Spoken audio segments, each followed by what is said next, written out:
All right, Cooper, how you doing? Great. How are you?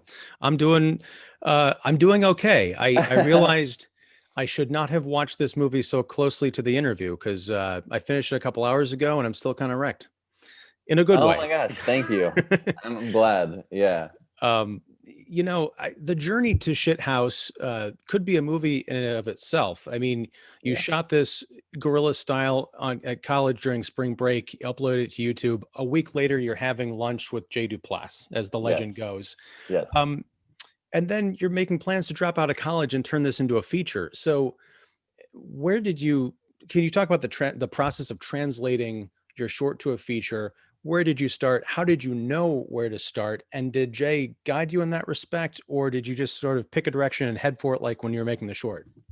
Jay guided me the whole way, but also, so for Jay to like it gave me so much confidence that there was a special quality in the first thing that I made. It looked awful. It was made by three people, and I'm like booming during scenes that I'm in, that I'm acting in. So like it was a pile of crap, but I make turning it into a feature was really so lovely because I knew, like Jay kept telling me, no, you've got it, just like let's make it with professionals, and like let's make it a little bit longer, let's add a third act. The original movie was like 50 minutes long, and the biggest change was just adding that third act that second day, and also the flash forward. But um there's a lot of the same dialogue because it's really the same themes are in both movies, and the same characters are in both movies. But it was also nice to have actors who were like were really good at acting. I could write for knowing that they were going to have those chops, because the original movie I made was with my two best friends who weren't actors, and I knew I couldn't write certain things. So, in terms of that, was there any pressure, either external, internal, to adjust your vision or what you're trying to say because you're making it with professionals? Did you have to do a lot of kind of touching up to the concept to make it work for a feature? No, really, I we still didn't have any money, and there was no pressure of this needs to make its money back. We kind of knew we were going to make our money back if Jay just said, hey, I helped a movie get made. Like it felt like I could keep it small and intimate, and everyone who was on set was a professional, but they were on board with doing the same thing, and they were excited that Jay was involved and was giving his thumbs up. Um, so yeah, it wasn't a huge, I didn't feel the pressure of, oh, I have to make sure this feels like a feature film. It didn't have that. It felt like I could keep it as specific as the original thing was. As far as the reaction to the movie, I mean, it's a very personal work. It involves you kind of coming out with a lot of feelings that you had about the anxiety of going away to college and being away from a very supportive family. Was there any surprise on the part of your actual family or your friends as far as the you feeling that way, or were you able to open up to them before even the short came out? It was very surprising because Alex is very much me stripped away. I do have the walls that uh like the roommate and Maggie have. I did drink a lot. I didn't like turn my brain off in any way. Like I think Alex is someone who I just wanted to write a character who was like this close to the pain of leaving home and growing up. And I think everyone has those feelings deep down, and I know I surely did. But it was really nice to write someone. Also, I had some friends my freshman year who watched it, and they're like, "You had friends? You had friends? I was your friend." But I just wanted to share this character who really gets at the meaning of college and like what it means to figure out your second house, especially when you had such a safety net for 18 years, and then you're all of a sudden without one. It feels like a crappy home. And but then I met someone named Madeline, who Maggie's based on, who didn't have that safety net for 18 years. And so when she got to college, nothing much changed, and she was kind of crushing it. Hmm. But they do, there is something where they need to spend that night together because they like they're such foils for each other, and they like, I think they take care of things within each other that need to be taken care of. For sure. Um, Now, I'm going to show my age here, but screw it. Despite the edgy title, Shithouse is a beautiful, deliberately paced, very heartfelt movie, and it's a different kind of relationship movie that we technically or typically see aimed at the Gen Z demographic. Right. Yeah. Um, did you set out to make a film that feels as disconnected from that demographic generationally as Alex did from his peers? I didn't set out to do that. Like I actually didn't. Uh, no, I didn't at all. It's been surprising uh, to realize that it is in conversation with the Zoomer generation because I am a Zoomer technically.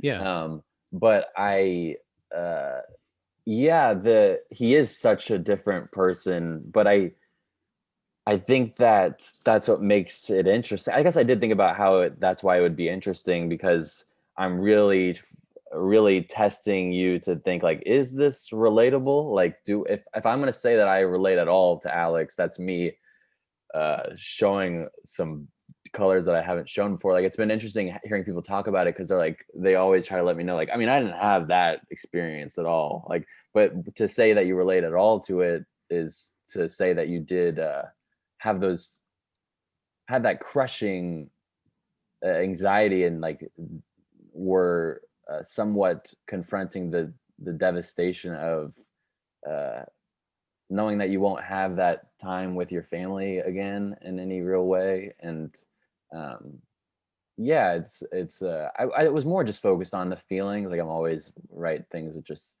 that have very specific feelings and I want to like dive into them and I'm super emotional while I'm writing them and super emotional while I'm filming them. So I think I'll always do that regardless of whether or not the Zoomer connotation stays the same. But yeah. I was just surprised watching it that Alex, unlike the assumption of people of my generation towards the young kids, Yeah. you don't all come out knowing Instagram, Right. or these technologies. He's still kind of navigating it as if he'd Oh yeah. come from Amish country or something. It was kind of sweet and refreshing. Um, I first noticed Dylan Gelula in a film called First Girl I Loved, Me which too. was, oh yeah, awesome. Yeah. Which is another heartfelt, unconventional love story. Um, I'm not a girl, but both movies felt very authentic in their accounts of young women's emotions and what they kind of go through. When you were writing the feature version of Shithouse, did you work with Dylan or maybe a girlfriend or other girlfriends to make sure that what you were writing was authentic to their experience? And did they give you any like pointers, like turn you in a different direction if something felt false? Oh yeah. Like I wrote it with my girlfriend at the time and she was there the whole time and she was constantly like, you better put this in there. Like you better don't leave this out. So I yeah, she should have a co-writing credit for sure. Like she was constantly a sounding board, but also constantly like arguing with me about who Maggie was because I mean I constantly had to say Maggie's not you. It's like based on you. There is a separation there in the same way that there's a separation between me and Alex. But yeah, I she's very much I think she's yeah, I never even thought about it not being true because it just she was there the whole time and she and I think I'm observant so I trust my writing ability but I was never worried about like did I get all of it in there because she wasn't gonna not let that happen.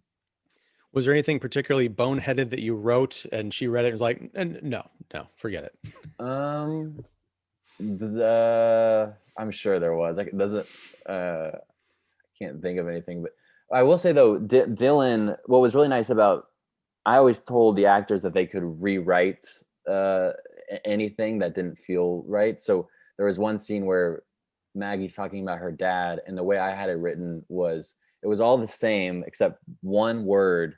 I had Maggie called the dad a dud, and because that's what the girl that Madeline that it was based on. That's how she says the word dud a lot.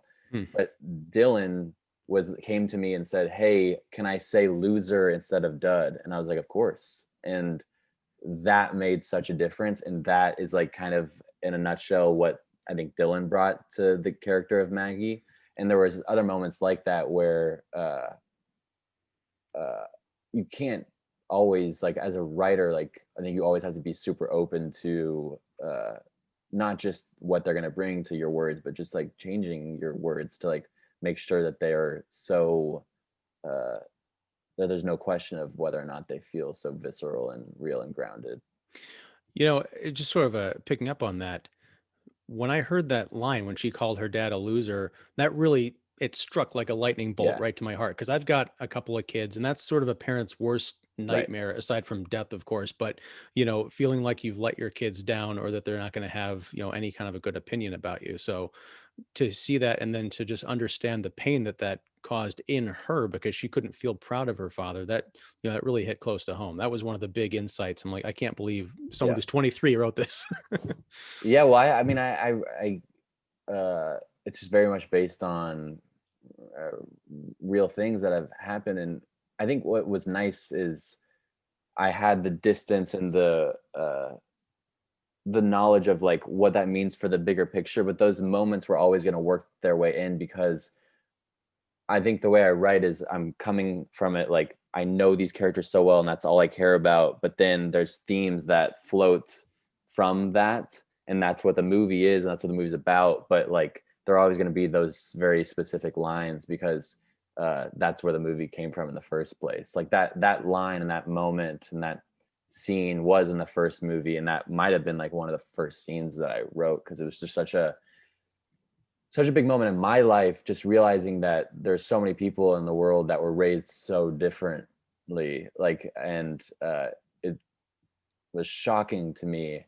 And like if you look at my face during that scene, uh he's growing up so much in that moment. And I think the same way that when I'm starting to cry during a conversation, she's like, what is going on? And she grows up in that way too, like because that's their night together, is like her realizing it's okay to like sit and grieve a dead turtle.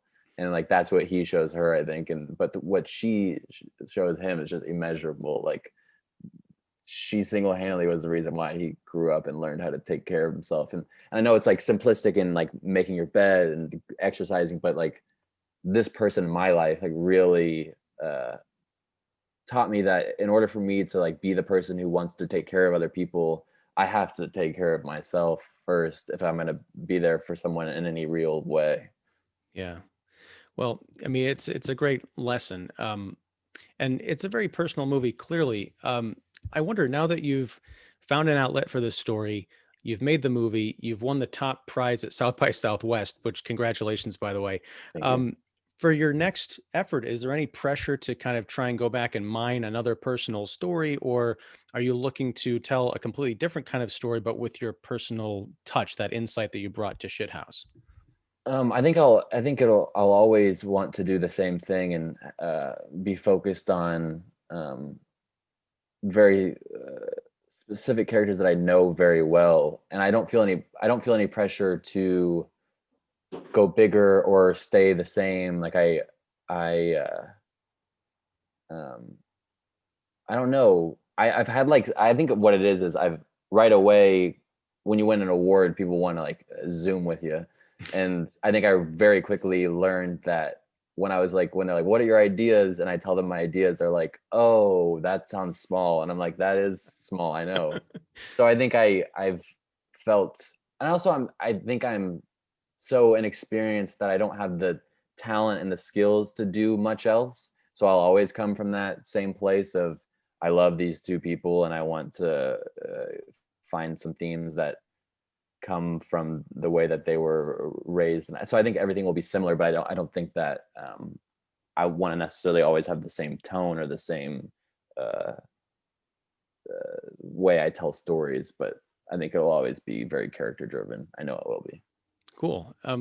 Speaking of characters, I noticed Sam, the Logan Miller character, Alex's roommate, on his nightstand was a copy of Joel McHale's book, Thanks for the Money. Yeah. Was that a thematic choice because he's an aspiring stand-up comic, or are you just a big Joel McHale fan, or was it both? No, it was definitely just one. Like it was just a choice that I the guy who did production design wasn't a production designer, but we just like had so many. He's just a friend of mine who like didn't get paid. Like he was just like there and an awesome friend. And he we were just talking about what would Sam have, and all of those books and posters were very deliberate and like uh in a way that I think some of the things are like stuff he's actually interested in, but like some of it is performative in a way that like there's maybe also one person that I know in my life who's very much similar to that character.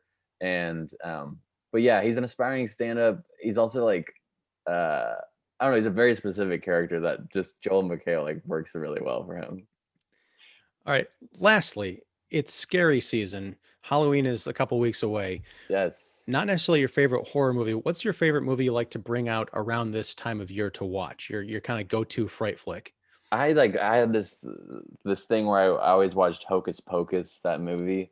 But and then I also sometimes will watch Halloween Town, the first one. Okay. That's what it's called, right? Halloween Town. The Disney movie, right? Yes, the Disney Yeah, movie. Yeah, yeah. yeah. But I get very scared, and so I scary movies really do take a toll on me. So I tried, especially on Halloween, to watch an actually like scary movie feels like a hat on a hat. Like it just too scary. All right, man. Well, thank you very much for taking some time to talk with me. Congratulations on the film. It's a hell of a movie, and I can't wait to see whatever you end up doing next. So best of luck, man.